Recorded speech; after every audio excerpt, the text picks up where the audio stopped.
Number 10 start किया था, तो उसमें हमने लेंस की बात की थी, कन्वर्जिंग लेंस की बात की थी, डाइवर्जिंग लेंस की बात की और उसके टाइप्स पढ़े थे। लेंस में हम कहते हैं कि कॉन्वेक्स लेंस वो लेंस होता है जो रे ऑफ लाइट्स को कन्वर्ज करवा सकता है, एक पॉइंट पे, एक फोकस पॉइंट पे कन्वर्ज हो जाए, तो उस लेंस को हम कन्वर्जिंग लेंस कहते हैं। और डाइवर्जिंग लेंस वो लेंस जो रे ऑफ लाइट को डाइवर्ज करवा दे, जब उस लेंस से पास हो वो रे तो वो डाइवर्ज हो जाए, उस लेंस को हम कॉनकेव लेंस भी कहते हैं, डाइवर्जिंग लेंस भी कहते हैं। ये यहाँ पे हम देख रहे हैं कि लाइट की बेंडिंग हो रही है, लाइट जो है वो रिफ्रैक्ट हो रही है, लाइट अपना एक्चुअल पाथ जो है वो छोड़ के दूसरे किसी पाथ पे जा रही है जब वहां से क्रॉस हो रही है। तो इस फिनोमेना को हम कहते हैं this is a refraction of light. हमें पता है कि जब भी लाइट किसी होमोजेनियस मटेरियल में जाती है तो वो वहां पे उसी स्ट्रेट पाथ को फॉलो करती है, पर अगर ये मीडियम डिफरेंस हो, दो अलग अलग मीडियम हो, तो वहां पे लाइट जो है वो बेंड हो जाती है, लाइट जो है या तो कन्वर्ज हो जाएगी या तो डाइवर्ज हो जाएगी। This bending of light is called refraction of light, this bending is called refraction of light. अच्छा, रिफ्रैक्शन ऑफ लाइट के कॉन्सेप्ट को समझते हैं। हम कह रहे हैं कि हमारे पास दो मीडियम है, एक ऑप्टिकली रेयर मीडियम है और दूसरा ऑप्टिकली हम कह रहे हैं कि वो डेंसर मीडियम है।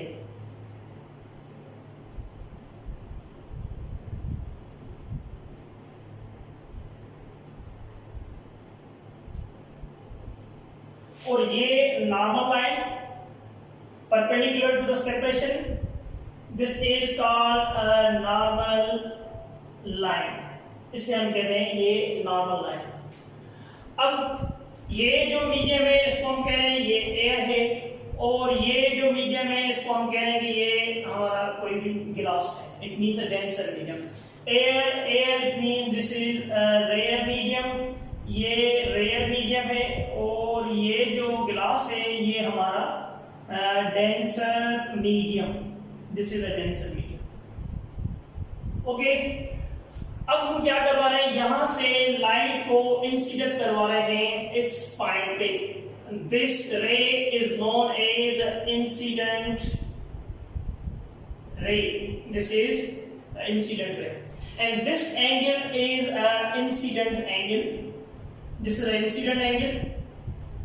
और जब ये रे इस मीडियम से पास होगी, ट्रांसमिट होगी, तो ये अपना एक्चुअल पाथ, जो इसका एक्चुअल पाथ है वो बेसिकली ये पाथ है, इस पाथ से जाना चाहिए, पर ये रे जो है वो यहाँ पे रिफ्रैक्ट हो जाएगी, रिफ्रैक्ट होके इस पॉइंट पे।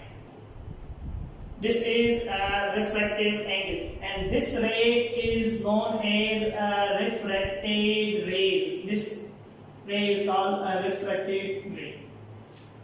ओके, अब जब लाइट एयर से डेंसर मीडियम में ट्रांसमिट हुई तो यहाँ पे हम देख रहे हैं it will bends towards a normal line, it bend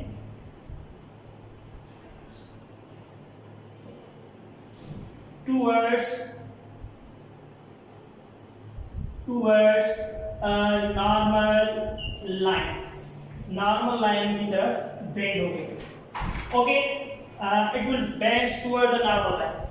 अच्छा, हम कह रहे हैं कि जब लाइट किसी भी रेयर मीडियम से डेंसर मीडियम में आएगी ये बेंड होगी टुवर्ड्स द नॉर्मल लाइन, और अगर जो लाइट किसी भी डेंसर मीडियम से रेयर मीडियम में आएगी it will move away from the normal, वो जो लाइट है फिर वो नॉर्मल से अवे मूव करेगी, नॉर्मल से अवे मूव करेगी, इट मींस हम कह रहे हैं this is a denser medium.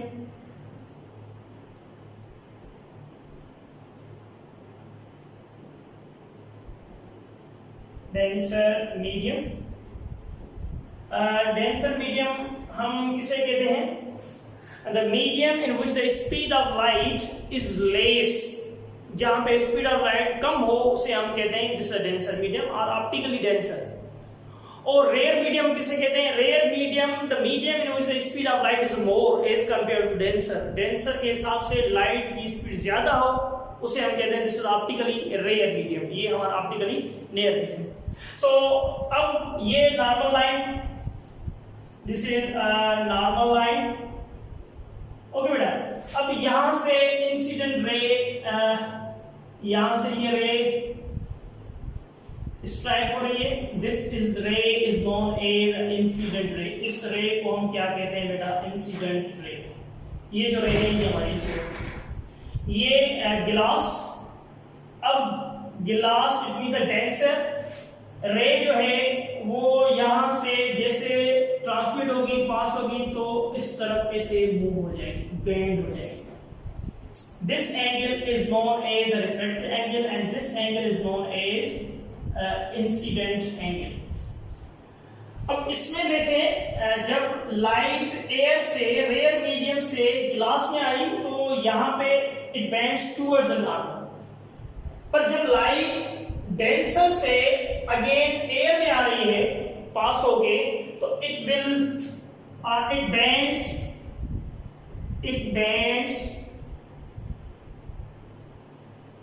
away from normal, and this angle is a refractive angle and this ray is a refracted ray, this is a refractive। okay, अब दो phenomena हमें नजर आ रही है। एक तो ये जब लाइट एयर से गिलास में आ रही है, इस कंडीशन में भी लाइट बेंडिंग हो रही है, इस कंडीशन में भी लाइट बेंडिंग हो रही है, पर यहां पे हम देख रहे हैं जब एयर से गिलास में आ रही है it will bends towards the normal, जब गिलास से एयर में आ रही है bends away from the normal, normal line से अवे मूव कर रही है। दोनों कंडीशंस में हम देख रहे हैं लाइट की बेंडिंग हो रही है। This bending of light is called reflection of light. इसे हम कैसे डिफाइन करेंगे? The bending of light rays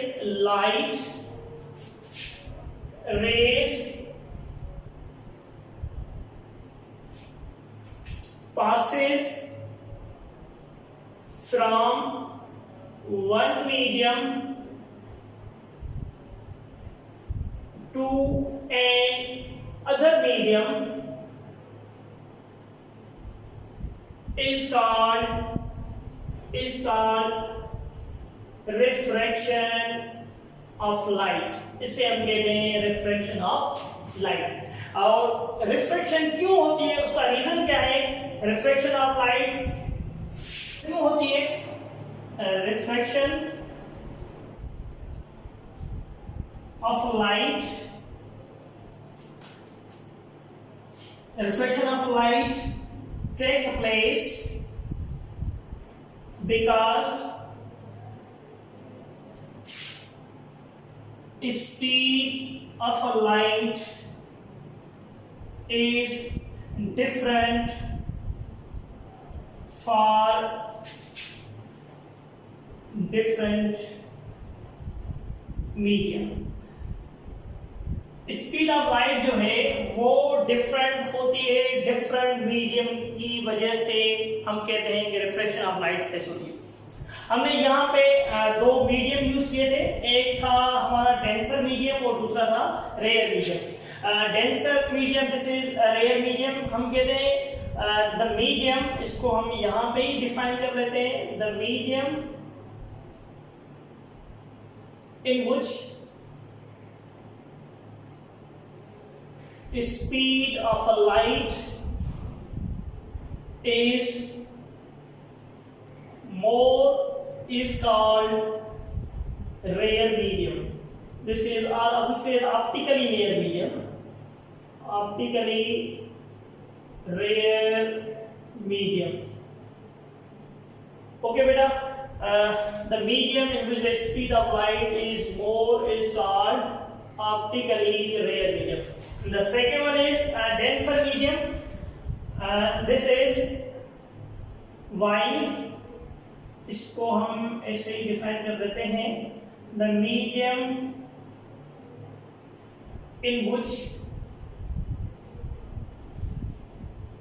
speed of light is less is called denser medium। ये है denser medium। This is denser medium, okay, rare medium और denser medium. अच्छा, हम कह रहे हैं कि जब इंसिडेंट ऑफ रे जो है वो परपेंडिकुलर हो इंसिडेंट ऑफ रेज, तो हम देखेंगे यहाँ पे, लेट्स सपोज ये कॉन्सेप्ट क्लियर हो जाए।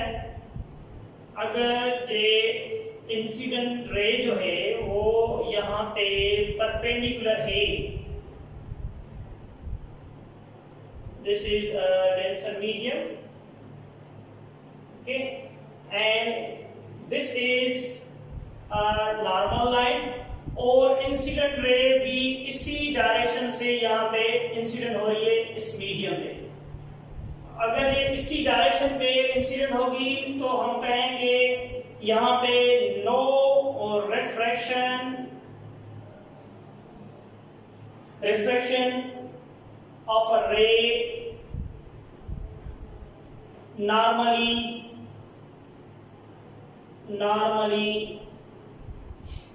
इंसिडेंस। जब रे नॉर्मली इंसिडेंस होगी तो यहाँ पे किसी किस्म की बेंडिंग ऑफ लाइट जो है वो अगर नहीं होगी। बेंडिंग ऑफ लाइट हम कह रहे हैं यहाँ पे जब कुछ ना कुछ इंसिडेंट एंगल बनेगा तब कुछ ना कुछ जो है वो रिफ्रैक्टिव एंगल बनेगा। फिर कंडीशन है तो रे कहां से जो है वो ट्रांसमिट हो रही है, कहां से जो है वो आ रही है रे, किस मीडियम से रे जो है वो मूव कर रही है, तो फिर उसके हिसाब से रे को कभी बेंड होना पड़ेगा टुवर्ड्स नॉर्मल, कभी बेंड होगी अवे द नॉर्मल। ये कॉन्सेप्ट है रिफ्रैक्शन ऑफ लाइट का। अब रिफ्रैक्शन ऑफ लाइट से कंसर्न है laws of refraction. Laws of refraction के बाद रिफ्रैक्टिव इंडेक्स की हम बात करेंगे, स्नेल्स लॉ की हम बात करेंगे, और रिफ्रैक्टिव इंडेक्स डिपेंड किस पे करता है। ओके बेटा, अभी हम आ रहे हैं लॉ ऑफ रिफ्रैक्शन पे, सेकंड पार्ट। ओके बेटा, अस्सलाम वालेकुम। चैप्टर नंबर 10 में जब हमने चैप्टर नंबर 10 स्टार्ट किया था तो उसमें हमने